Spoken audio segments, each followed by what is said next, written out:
트럼프가 돌아왔습니다. 다들 초박빙으로 예상했던 미국 대선이 트럼프의 압승으로 끝났습니다. 트럼프는 국제적 왕따죠. 그래서 다른 나라들은 지금 초긴장 상태입니다. 왜냐하면 관세를 높여서 결국은 미국과 중국의 2차 무역전쟁을 예고하기 때문에 아무래도 다른 나라들은 트럼프의 당선이 달갑지는 않습니다. 그런데 어찌겠습니까? 이미 미국 국민들은 트럼프를 선택했기 때문에 지금 우리나라를 포함해서 다른 나라들은 그에 대해서 어떻게 대처할 것인가, 이 방법을 고민해야 되겠죠. 가장 고민이 많은 사람은 아시다시피 중국의 시진핑 국가주석입니다. 이미 트럼프가 여러 차례 예고를 했습니다마는 관세를 60% 올리겠다 합니다. 실제로 대통령 취임한 이후에 더 높은 비율로 높일지도 모르겠습니다. 그렇게 되면 중국은 여러 가지로 가격 경쟁력이 떨어지거나 여러 가지로 경제적으로 압박을 받지 않을 수가 없습니다. 자, 그러면 북한 얘기 좀 할까요? 아마 트럼프 당선을 마음속으로 가장 즐거워할 사람이 김정은 북한 국무위원장일 것입니다. 트럼프가 대선 과정에서 후보 시절에도 여러 차례 김정은에 대해서는 나쁜 얘기를 하지 않았습니다. 아마 유세중에도 그런 말 하죠. 자기가 당선되면은 김정은은 좋아할 거다. 그리고 자기를 만나자고 할 것이다. 김정은에 대해서는 아주 호감 가진 이야기를 많이 했기 때문에 북한 김정은은 지금 아마 뭔가 약간 설레는 밤을 보내지 않겠나 생각해 볼 수 있습니다. 자, 그러면은 국제적 왕따인 트럼프를 어떻게 다루어야 할까요? 이런 것들이 전 세계의 정치 지도자들이 고민일 겁니다. 그래서 지난 2024년 5월달 미국 외교 전문지인 포린 어플즈의 전 호주 총리였던 말콤 텀블 총리가 How the World Can Deal with Trump, 트럼프를 다루는 방법이라는 글을 기고했습니다. 거기에 여러 가지가 있습니다만은 3가지 정도만 제가 말씀드리면은, 첫 번째, 트럼프를 다루는 방법은 솔직하게 말하고 당당하게 맞서라고 조언을 합니다. 트럼프는 아부를 제일 싫어한다고 합니다. 그리고 거짓말도 싫어하고요. 트럼프한테 끌려가는 그런 정치 리더보다는 트럼프와 악유를 벌이는 사람을 트럼프를 더 좋아한답니다. 그러니까 두 번째는 이미 많이 알려진 일이지만은 절대로 트럼프하고는 외교적으로 접근하지 말고 거래적으로 접근해라. 트럼프 대통령은 민주주의, 자유, 평등 이런 거창한 외교적인 단어보다는 자기한테 어떤 이익이 주는가에 대해서 더 관심 많기 때문에 트럼프랑 만나서 이야기할 때 반드시 트럼프에게 어떤 이익이 주는가를 언급해야 된다. 세 번째, 간단한 스킬 같은 게 하나 있는데요. 트럼프 대통령은 편지를 좋아합니다. 우리가 트럼프 그렇다면 트위터로 많이 연상하는데 실제로는 다른 나라 정상이 편지 좋아하는 것을 좋아한다고 합니다. 2018년도 김정인 북한 국무위원장이 트럼프한테 많은 서신을 보냈죠. 그런 걸 보면은 김정은은 트럼프 대통령 뭘 좋아하는지 파악했던 것 같습니다.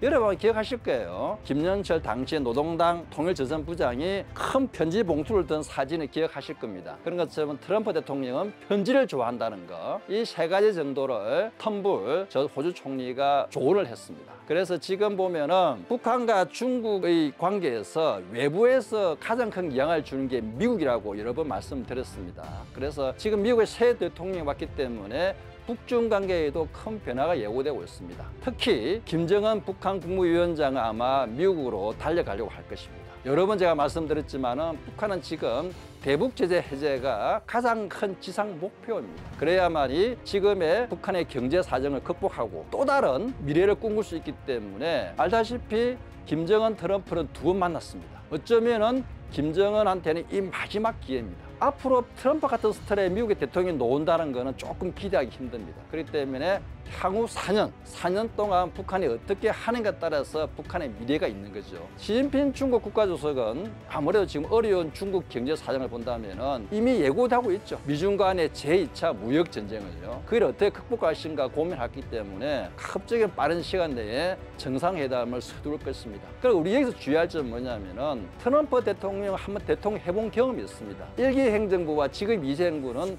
같다고 볼 수가 없어요. 2기 행정부에는 본인이 원하는 사람들로, 트럼프 대통령 이제는 기가 없을 겁니다. 입만 있을 겁니다. 4년이라는 기간이 길지 않거든요. 그렇기 때문에 트럼프 대통령이 굉장히 속도감 있게 정책을 추진할 것입니다. 벌써부터 지금 아직 취임 안 했는데도 지금 장관들 조금씩 임명하고 있잖아요. 그런 거 보면은 1기 본인 경험을 통해서 2기 때는 아마 좀 더 강력한, 더 센 트럼프가 오지 않겠나 생각이 듭니다. 기회일 수도 있고 위기일 수도 있습니다. 그렇기 때문에 동북아시아의 정치 지도자들이 그 트럼프의 새로운 등장, 이걸 어떻게 대처할까 지금 많이 골머리를 앓고 있을 텐데요. 우리가 지금 과거 방식의 대미 정책, 과거 방식의 대중 정책, 과거 방식의 대북 정책에서 조금 변화가 필요할 것 같습니다. 그렇기 때문에 지금 우리가 트럼프를 연구를 많이 하고 그것만이 새로운 미국의 대통령의 스타일에 우리가 많은 부분이 얽혀 있잖아요.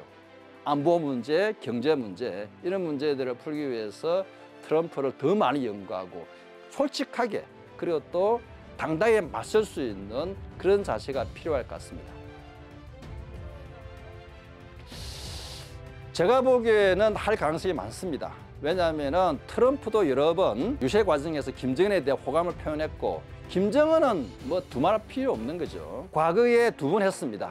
싱가포르와 하노이에서. 아마 그 경험들을 보면은 북한도 만반의 준비를 할 겁니다. 문제는 과연 북미 정상회담 했을 경우에 아마 시진핑 국가주석은 지금 아마 분명히 김정은이 트럼프로 달려갈 것을 생각하고 있을 겁니다. 그렇기 때문에 만약에 북미 정상회담이 이루어지고 그리고 좀 더 진전된 내용의 합의가 이루어지고 북핵 문제가 단계적으로 풀겠다 어느 정도 합의가 이루어지면은 중국 입장에서는 긴장 안 할 수가 없습니다. 달아나라는 김정은, 잡아내는 시진핑의 수싸움이 엄청 일어날 것입니다. 지금 북중간이 좀 불편하잖아요. 만약에 북미 정상회담이 이루어지게 되면 반드시 북중 정상회담 하자고 시진핑의 손을 내밀 겁니다. 지금 김정은은 2018년보다 훨씬 몸값이 올라가 있을 겁니다.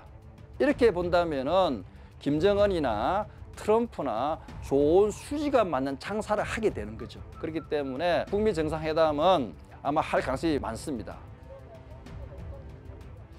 자, 우리 고민이죠. 자, 어떻게 해야 될까요? 지금 바이든과 일본의 기시다 한미일 정상회담을 통해서 한미일 동맹은 굳건하게 다졌다고 우리는 믿고 있는데 트럼프가 한미일 동맹 그대로 유지할지는 지켜볼 부분인데 우리가 여기서 한 번 더 고민할 부분은 뭐냐면은 자, 북한은 지금 2개의 국가를 내세우고 있죠. 한마디로 우리하고 말 안 하겠다는 겁니다. 만약에 과거에 북미 정상회담 할 경우에는 한국이 좀 어느 정도 관여를 하기도 하고 지켜보기도 했습니다.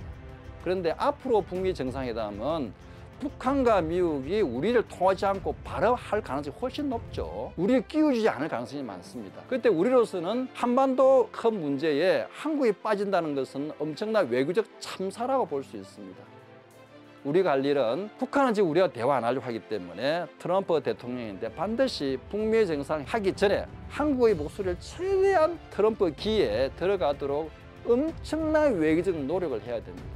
그리고 북한을 바라볼 때도요. 북한의 내부의 관심보다는 북한이 어디를 쳐다보고 있는지 북한은 무엇을 하려고 하는지 그게 우리가 훨씬 더 많은 시간과 노력과 정보를 얻어야 될 것 같습니다. 만약에 북미 정상회담이 만약 우리를 통하지 않고 아니면 우리가 모르는 사이에 이루어질 경우에 우리가 갖게 될 여러 가지 리스크는 엄청날 겁니다. 한반도 통일 문제를 이야기하는데 한국이 빠진다는 것은 그 비참한 일이죠.